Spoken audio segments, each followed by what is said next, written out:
14ই August Kanyashree দিবস পালিত হলো বোলপুর উচ্চ বালিকা বিদ্যালয়ে। বোলপুর উচ্চ বালিকা বিদ্যালয়ে 14ই আগস্ট কন্যাশ্রী দিবস পালিত হয়। এদিন মেয়েদের নিরাপত্তা ও সুরক্ষা নিয়ে প্রশ্ন ওঠে। প্রসঙ্গত সেই সঙ্গে আরজিকর হাসপাতাল কাণ্ডে তীব্র প্রতিবাদ ও ধিক্কার জানান স্কুল শিক্ষিকারা। তাই আজ আরজিকর কাণ্ডে বোলপুরে পথে নামল শতাব্দী প্রাচীন বোলপুর উচ্চ বালিকা বিদ্যালয়। বোলপুর শহরে বিদ্যালয়ের ছাত্রীরা প্রতিবাদ মিছিল করে নিরাপত্তা চাই ও সুরক্ষা চাই এই দাবিতে। বনের দাবানলে আগুনের মতো হুহু করে ছড়িয়ে পড়ছে প্রতিবাদের ভাষা। আরজিকর কাণ্ড নিয়ে এবার বোলপুর শহরে বিদ্যালয়ের ছাত্রীরা প্রতিবাদ মিছিল করলো। বোলপুর উচ্চ বালিকা বিদ্যালয় থেকে পড়ুয়ারা মিছিল বের করে শহর বোলপুরের পথ পরিক্রমা করে এই প্রতিবাদ মিছিল। বিদ্যালয়ের শিক্ষিকাদের বক্তব্য একটাই, আরজিকর কাণ্ডের প্রকৃত সত্য উদ্ঘাটন হোক, ঘটনার সাথে যুক্ত গ্রেপ্তার করে এই দৃষ্টান্তমূলক শাস্তি দেওয়া হোক।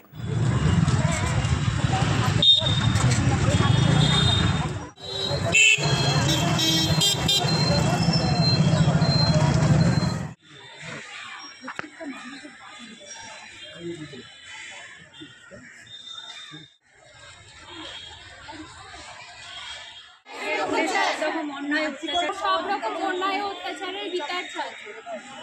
আমাদের নিরাপত্তা চাই এবং সুরক্ষা চাই। অন্যায় হিসাবে আমাদের সুরক্ষা চাই এবং নিরাপত্তা চাই।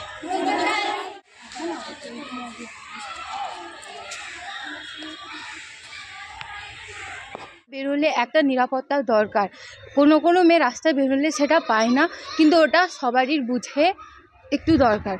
যেমন আজকে আমরা এটা ভাগ করেছি আমাদের নিরাপত্তার জন্য, আমাদের নিরাপত্তায় এগুলো সুরক্ষা চাই।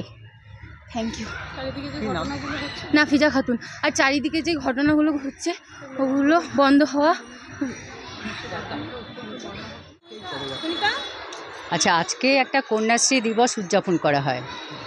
এটা মানে 14th আগস্ট সরকারি মতে আজকে একটা কন্যাশ্রী ডে অবজারভেশন করা হয় সারা ওয়েস্ট বেঙ্গল জুড়ে। কিছুক্ষণ আগে, এই আধ ঘন্টা আগে।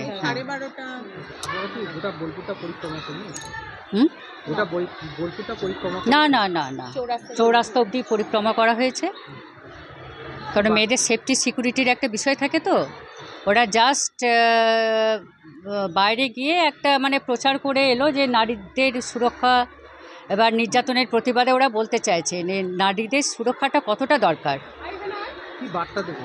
বার্তাটা যে নারীরা যে পথে ঘাটে বেরোচ্ছে, এই বাচ্চারাই তো বড় হয়ে নারী হবে। হ্যাঁ, এদের যে যেখানে চাকরি করে, যেখানে কর্ম করতে যায় ওরা, হ্যাঁ, সেখানে ওরা সিকিউরিটি পায় না। যেখানে পড়াশোনা করে সেখানে হয়তো ওরা সেরকম সিকিউরিটি পায় না। আমাদের স্কুলের সামনে অনেক স্টুডেন্টস এমন মুহূর্তে আসে যে সময় এখানে প্রচুর রাশের মধ্যে পড়ে, প্রচুর ভিড়ভাট্টা হয়। সেই সময় যদি কোনো মানে পুলিশ থাকে, তাহলে আমাদের সিভিক পুলিশ থাকলে আমাদের সুরক্ষাটা আমরা বেটার দিতে পারি স্টুডেন্টসদের। এমনও হয়েছে যে কিছু স্টুডেন্টস এসেছে, স্কুলে ঢুকেছে, আবার স্কুল থেকে বেরিয়ে গেল। সেই সিকিউরিটিটা তখন মা বাবার পক্ষ থেকে আসছে যে আমাদের মেয়ে কেন বাড়িতে ঢুকলো না। এই প্রচারটা আমরা চাইছি যে নারীদের আরও সুরক্ষিত করা দরকার। সেটা প্রতিষ্ঠানই হোক, মানে শিক্ষালয়ই হোক, বা তার কর্মের প্রতিষ্ঠানই হোক, যে কোনো প্রতিষ্ঠানই এদের সুরক্ষাটা দরকার। সেটা মেয়ে ছাত্রীদেরও বলতে পারেন, আর আমরা যারা নারীরা আসছি তাদেরও বলতে পারেন। কৃষ্ণাকুণ্ড মণ্ডল, শতাব্দী প্রাচীন বোলপুরের একটি স্কুল। তো আরজিকরে যে ঘটনাটা ঘটেছে তার প্রেক্ষিতে আপনাদের স্কুল আজকে কী পদক্ষেপ নিয়েছে, কী কর্মসূচি নিয়েছে? আরজিকরে যে ঘটনাটি ঘটেছে তার আমরা তীব্র নিন্দা জানাই, এবং আমাদের এই শতাব্দী প্রাচীন স্কুলে আমার মনে হয় প্রত্যেকটা মেয়েকে সচেতন করা দরকার যে তোমরা নিজেদের নিরাপত্তার জন্য নিজেরা তৈরি হও। যেমন আমাদের তাইকুন্ডোর প্রশিক্ষণের ব্যবস্থা হয়েছে, প্রয়োজনে লঙ্কা গুঁড়ো রাখার ব্যবস্থা হয়েছে, কিন্তু প্রশ্ন হলো সেটা আমাদের করতে হচ্ছে কেন জায়গাটা নিরাপদ হবে না?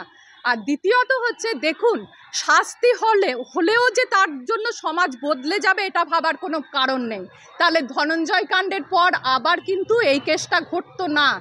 যদিও আমরা জানি ধনঞ্জয়ের ফাঁসির বিচারের কিন্তু আবার রিফাইল করা হচ্ছে যে ঘটনাটা আসলে কে ঘটিয়েছে, এইটার উপরে কিন্তু নতুন একটা তদন্ত হওয়ার কথা চলছে। সুতরাং প্রথমত দেখতে হবে কে দোষী, কাউকে আড়াল করার চেষ্টা হচ্ছে কিনা, সেটা জাতি, ধর্ম, বর্ণ, রাজনীতির রং নির্বিশেষে করতে হবে। কারণ দুষ্কৃতির কোনো রাজনীতির রং হয় না, দুষ্কৃতির কোনো ধর্ম হয় না, কারণ তাদের মধ্যে কোনো মানসিক বিকার থাকে। তাই প্রথম প্রয়োজন আমাদের মানসিকতাটা বদল করা, না হলে শাস্তি দিয়ে সমাজের পরিবর্তন হতে পারে না। কারণ যারা কাজটা করছে তারা আমাদেরই কোনো বাড়ির ভাই, বাবা, বা দাদার মতো কেউ। সুতরাং আমরা যে শাস্তি দিয়েই ভেবে নেব যে পুরো সমাজটা শুধরে যাবে, এরকম কাঁঠালের আমসত্ত্ব ভাবার কোনো কারণ নেই। প্রথমত বাড়ি থেকেই আমাদের কিন্তু পুত্র কন্যা তাদেরকে পরস্পরকে এটা করা উচিত যে পারস্পরিক সম্মানটা যেন দেখাতে পারি। একজন ছেলে যেমন একজন নারীকে, একজন পুরুষ যেমন একজন নারীকে সম্মান জানাবে, একজন নারীও যাতে সম্মান জানাতে পারে, সম্মান দিতে পারে পুরুষটিকে, সেই সচেতনতাটা আমরা ওদের মধ্যে আনতে চাই যে দেখো প্রত্যেকেই সমান এবং সমান তালে পা ফেলে তোমাদেরকে চলতে হবে। সেখানে আমরা কখনো এরকম অ্যাডভান্টেজ দেবো না যে আজকে নারী দিবস হলেও দেখুন পুরুষ দিবস তো পালন করতে হয় না, নারী দিবস পালন করতে হচ্ছে, পুরুষ দিবস পালন করতে হচ্ছে না। আমরা চাই মানুষ দিবস পালন হোক, যেখানে প্রত্যেকটা মানুষের সমান অধিকার, আমরা পরস্পরকে যেন সম্মান করতে পারি। অর্ধেক আকাশ হলে উন্নতি হয় না, হ্যাঁ, অর্ধেক সূর্য কিন্তু পৃথিবীকে আলো দিতে পারে না। সুতরাং প্রত্যেকের ক্ষেত্রে আমার মনে হয় সচেতন হওয়া দরকার এবং আশার কথা বেশ কিছু শুভবুদ্ধি সম্পন্ন মানুষ এগিয়ে আসছেন, যার জন্য আমরা কিন্তু একটা বদলের সূচনা ধীরে হলেও তো হতে পারে সেই আশাটুকু রাখছি। এই বদলটুকু যদি হয়, আস্তে আস্তেও যদি হয়, তাহলে কিন্তু একটা প্ল্যাটফর্মের মধ্যে নারীরা পৌঁছাবে। যখন সতীদাহ হতো তখন কিন্তু আমরা জানতাম না যে সতীদাহ প্রথা একদিন বিলুপ্ত হবে। আজ যখন এরকম অবস্থা হচ্ছে তখনও আমরা ভাবি এ বোধহয় চলতেই থাকবে।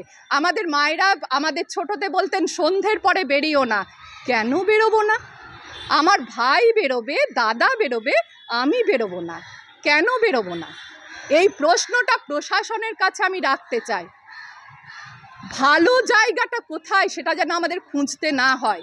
আমি যে কোনো জায়গায় আমি যেতে পারি, আমার পোশাকের স্বাধীনতা থাকবে, আমার যাওয়ার স্বাধীনতা থাকবে এবং একই সঙ্গে বলি আমরা পরস্পরের প্রতি যেন সম্মান জানাতে পারি। নারী পুরুষের প্রতি সম্মান জানাবে, পুরুষও নারীর প্রতি সম্মান জানাবে এবং আমরা অভিভাবকরা, শিক্ষক শিক্ষিকারা এই শিক্ষাটাই আমাদের ছাত্রীদের মধ্যে দিতে চাই এবং সঞ্চারিত করতে চাই। Arpita Bandyopadhyay. We want justice! We want justice! We want justice!